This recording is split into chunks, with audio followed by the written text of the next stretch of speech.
When he tells you that he loves you, he probably does. Welcome to my YouTube channel, Dajah Nicole, and I'm hoping you're having a nice and blessed day today.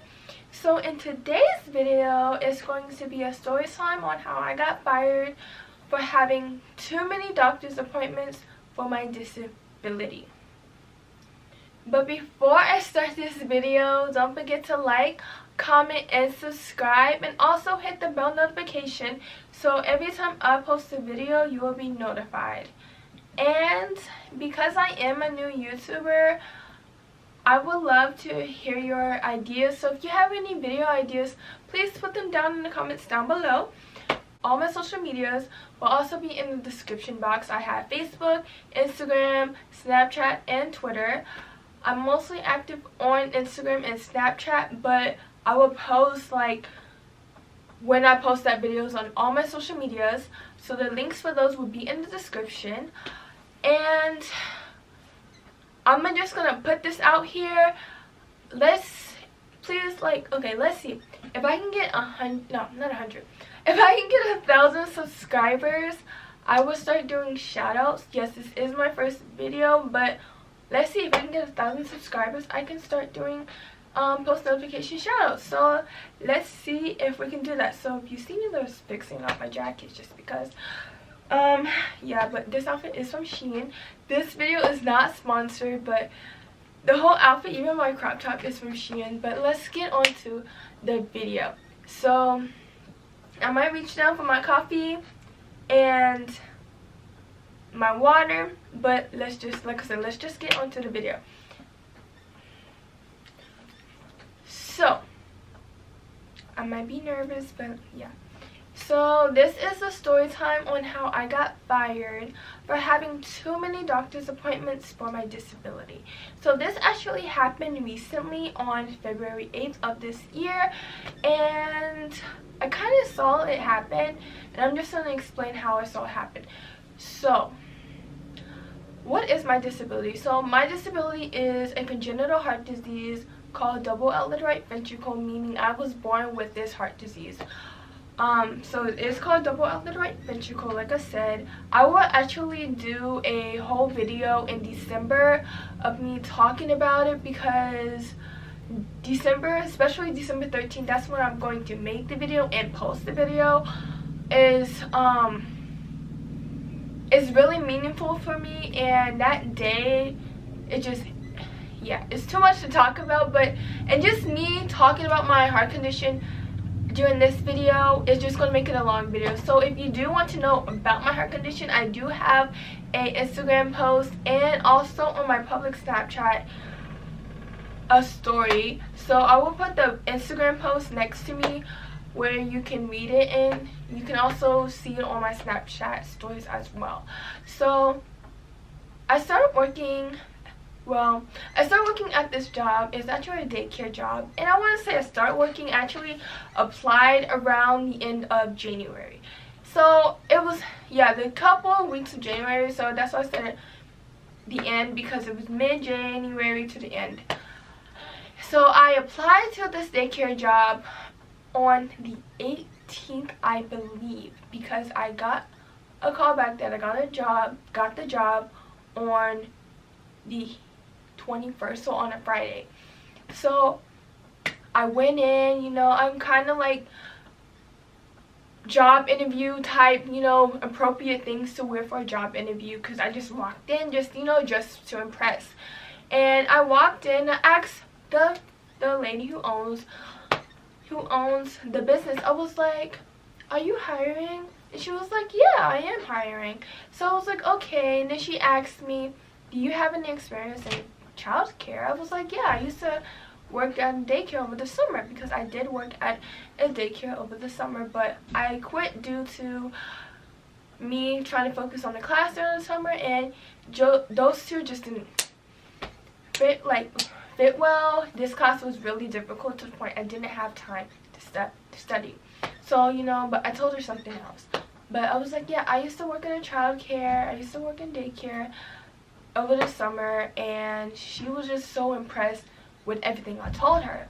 So she gave me the application, and she told me the things that she need. I already have my state ID because I do not have my license yet. Yes, I'm 19 and I don't have my license, but I gave her my state ID and I gave her my social security because I already had those 2 items, and she just took a copy of that, and then she gave me the job application. And before I left though, I told her that I have that I have 3 appointments. So this video is based on 2 of those 3 appointments. So I told her that I have a permit test that's coming like in the beginning of February, and then I have 2 doctor's appointments, one on February 8th and one that I think was on February 21st. So she was like, okay, hold on, let me get a piece of paper and something to write with so I can write them down. I was like, okay. Talking break.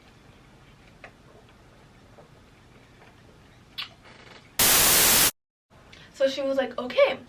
So she got a piece of paper, she got something to write with, and I told her these appointments again. I told her the dates, the times, and the type of appointments, and she wrote them down. So she told me the things I need to bring. She said, I need your high school diploma and just bring this back. So I was like, okay. So then I left. I brought her my application the next day. It was, I think, a Thursday, and then she called me back on Friday saying I got the job. So I was like, good. And then she said you can work on Monday, which was the 24th of January. So after that, you know, I told her about these appointments again. She was like, just tell me when February hits, because right now we have the January calendar, and so yeah, so she was like, right now we have the January calendar up, so when February comes you can put your appointments down. So I was like, okay. So around the end of January, this was my first week. I didn't actually go to work on my first full week, because I got a fever on Thursday. So my first week of working at this daycare, I got a fever because another employee came to work with a fever, and she even told the boss, she was like, I'm not gonna come to work, but she came to work, and I think a child had a fever too, so I think I caught it from one of them. And what's so funny is I was the only one who wore a mask, and she actually, I think, had her mask, like, you were supposed to wear a mask up, so mask was mandated in this job. So like, yeah, I'm just high risk of COVID, by the way, because of my heart disease. So no matter where I go, I will always wear a mask because I'm scared. I hate hospitals. I have had so many surgeries, and I just don't like hospitals. I'm not scared of needles. I'm not scared of blood. Me sitting in a hospital bed is different than like working in a hospital, because I do want to become a pediatric cardiac nurse and soon a pediatric cardiologist. But just sitting in a hospital being a patient, I don't, because it's just, yeah. So let me just get back with the story. So I called her. So I got, like, I wasn't feeling myself about the time I was about to leave work on that Thursday of my first week, because after I ate lunch that day, I was like, I'm not feeling well, my head is hurting, I have body chills, and I had like a sore throat a little, and I just wasn't myself. So when I came home, I asked my mom, can I see the thermometer? My mom took my temperature, and I did get a low fever of, I think, yeah, it was 99.7. So I did get a low fever, and I had a test to do, so I wasn't myself. And I called her and I was like, hello, Miss so-and-so. I might not come to work tomorrow because I have a fever of 99.7. And then she was like, oh no, how? I was like, I don't know. Well, so-and-so came to work and she told you that she had a fever. But she was like, but how did you get it? I was like, I really don't know. Kids are sick and this and that. Well, I used to come to work tomorrow. I was like, it depends on what the doctor says. But I really don't know. If the doctor says otherwise to go to work, then I'll go to work.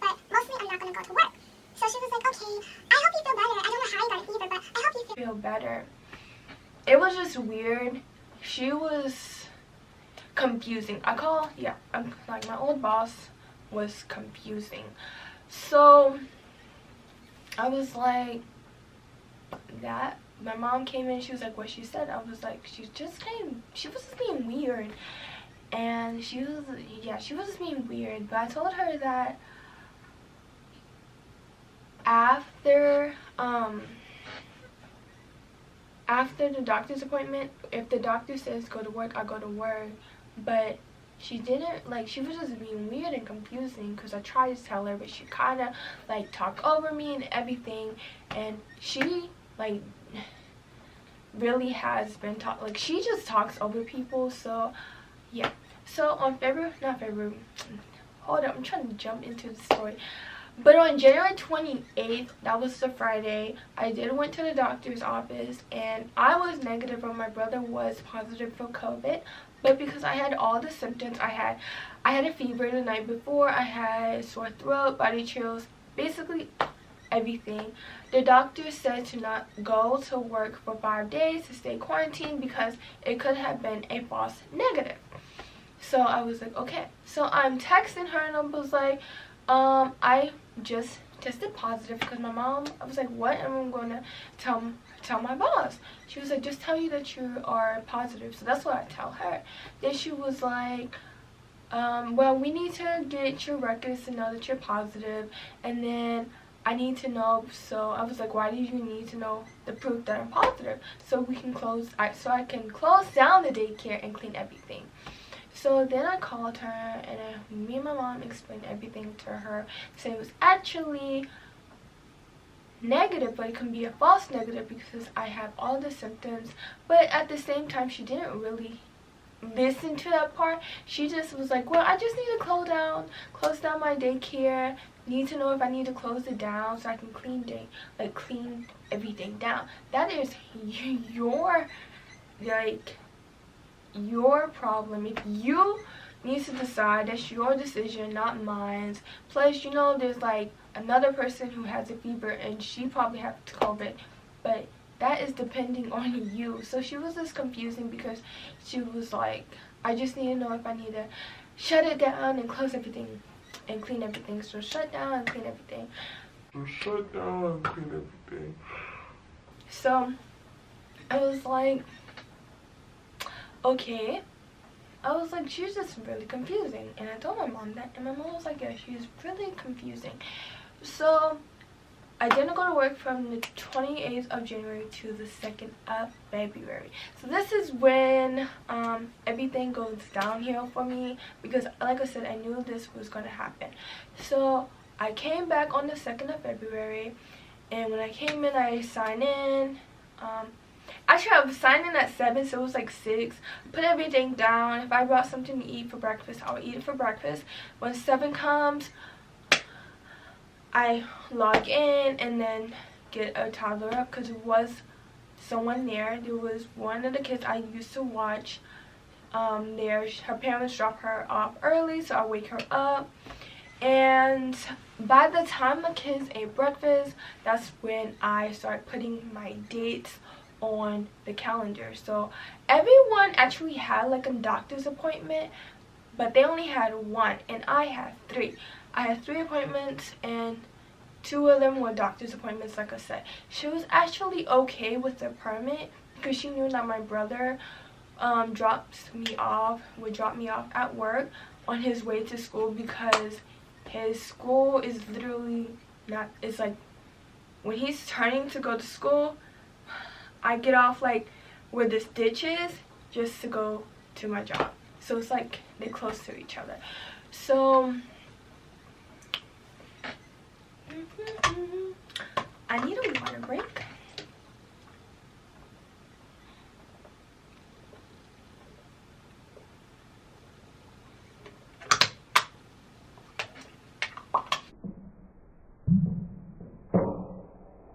So after like I put all my dates on on the calendar, she then started asking me questions on, do I have to go to these doctor's appointments and what are these for? So like I said, she knew about these doctor's appointments before hiring me, and I explained these doctor's appointments to her before she hired me, because I told her when I got a job application. So I was like, well, the one on the 8th is a stress test. I haven't had that in years, and I really haven't. I haven't had a stress test since I was either 5 or 6 years old, so it's been a decade. And I explained how it works with her, and she's like, oh, okay. And then I told her about how I had to see this nurse that's with my liver doctor. So it's with my reason why I see a liver doctor even though I have a congenital heart disease is that because I have a single ventricle, I have gotten the Fontan procedure, and the Fontan procedure kind of does something with the liver. It basically enlarge it a little. So because it is enlarged, I do have to see a liver doctor just to make sure it's not growing anymore. I'm not having signs of liver disease. Like, I do have scarring to it, but it's not, the scarring on my liver has not increased. I have no signs of liver disease, like yellow eyeballs. So that's why I see a liver doctor, just to make sure I do not get liver disease, and I explained that to her. So she was like, oh, okay. So she just soon also became really, really nice towards me, asking questions like, my brother's okay, some things about my family, just getting like really too nice. And she's just really someone who is really too nice, because I remember I was saying how, you know, sometimes it sucks being with the heart, you know, sometimes, you know, I have a heart disease, not sometimes, okay, let me rephrase that.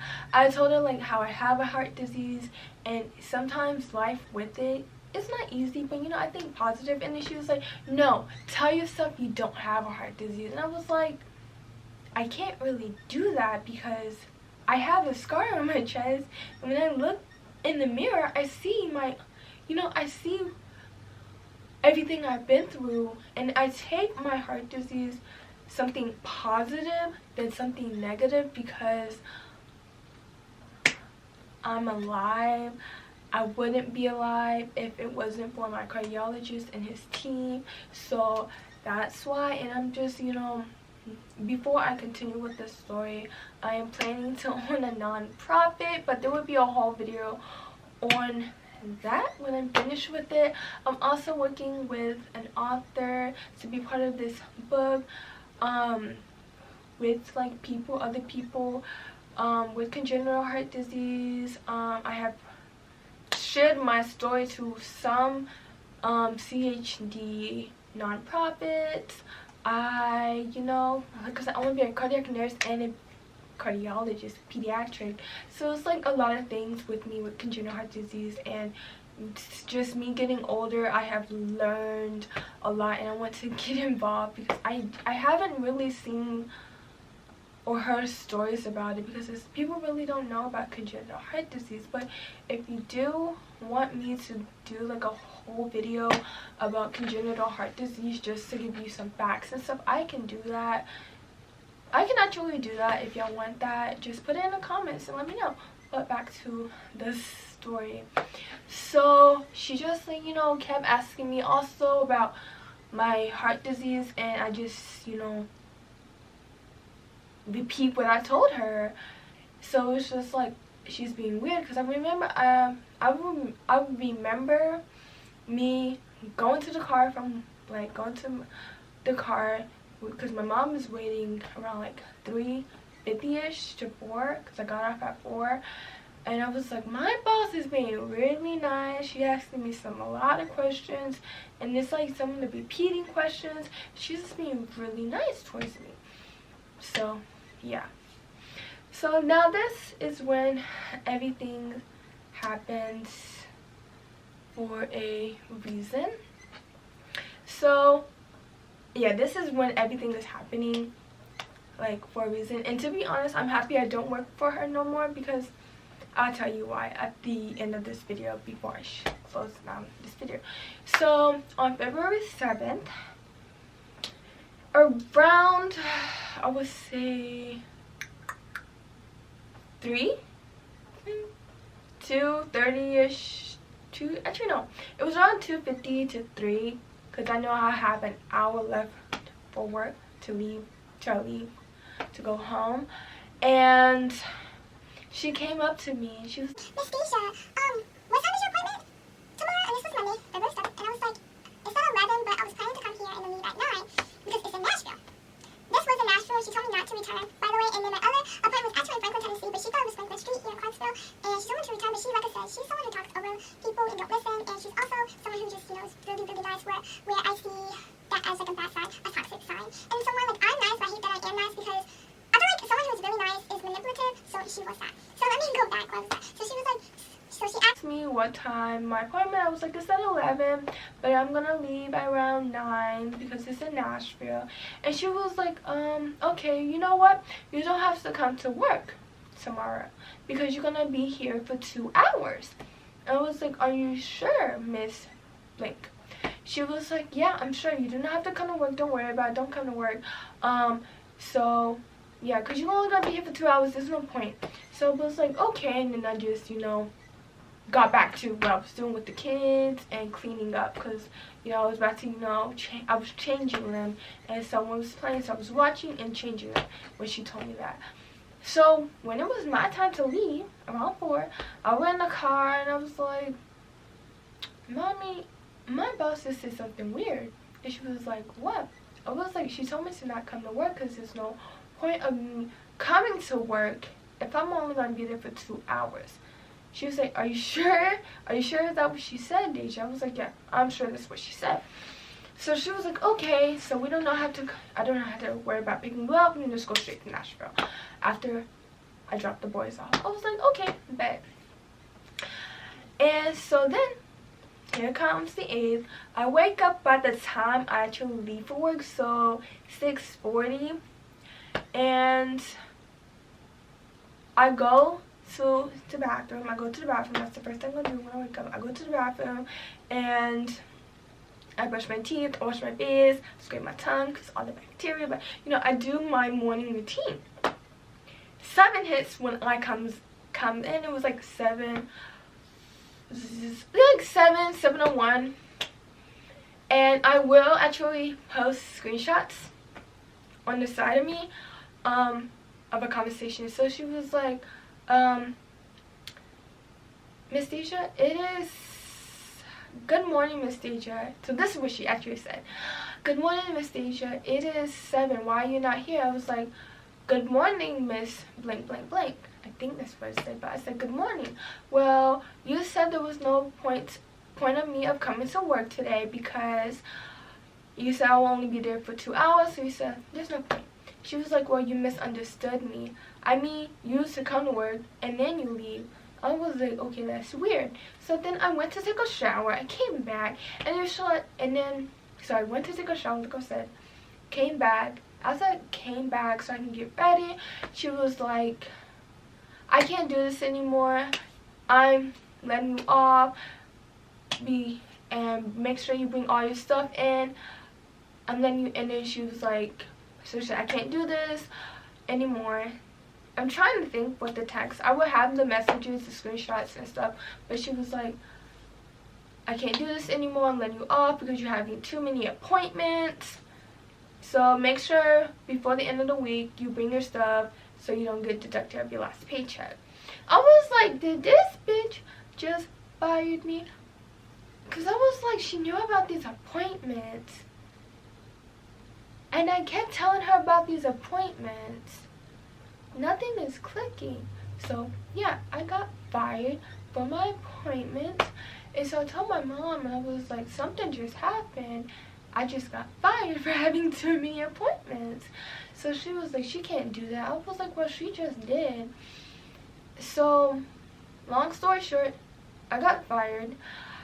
And that did actually make me feel a certain type of way. I actually became depressed for a while, like I would say for the rest of that week, because it's something that I can't help. These appointments I schedule ahead of time. She knew about these appointments, and I can't really help it.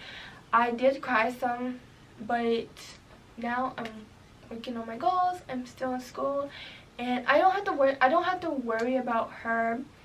And also, after getting fired, it actually made me realize to not work for someone anymore because of something what she did.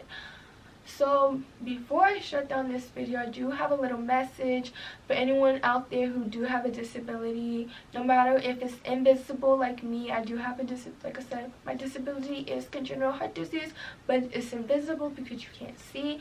And invisible, do not let no one tell you, like, bring you down just because of your disability. If you are going to apply for a job, please tell that person, the employer, about your disability, and also tell them about your doctor's appointments that you have coming up, and ask, are these too many appointments for you? Because in my sake, those were too many appointments for her. I will actually also have the termination letters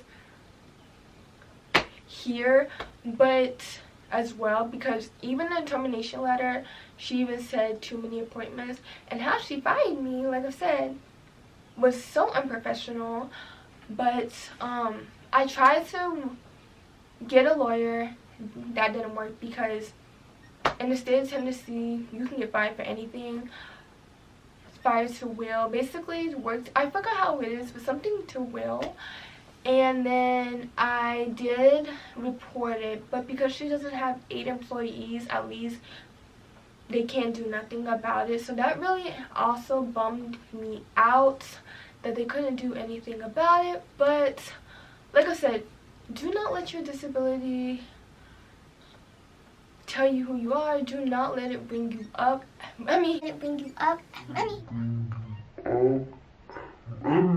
Do not let your disability, let me rephrase that. Do not let your disability bring you down, but make it bring you up, because it's who you are, something that you can't change. Try to think positive about it than negative. But I hope that this story actually gives hope to someone who is working, and you know, they did get fired for their disability. But before that, before I shut this video down, don't forget to like, comment, and subscribe, and I hope you're having a blessed day. Bye. When he tells you that he loves you, he probably does.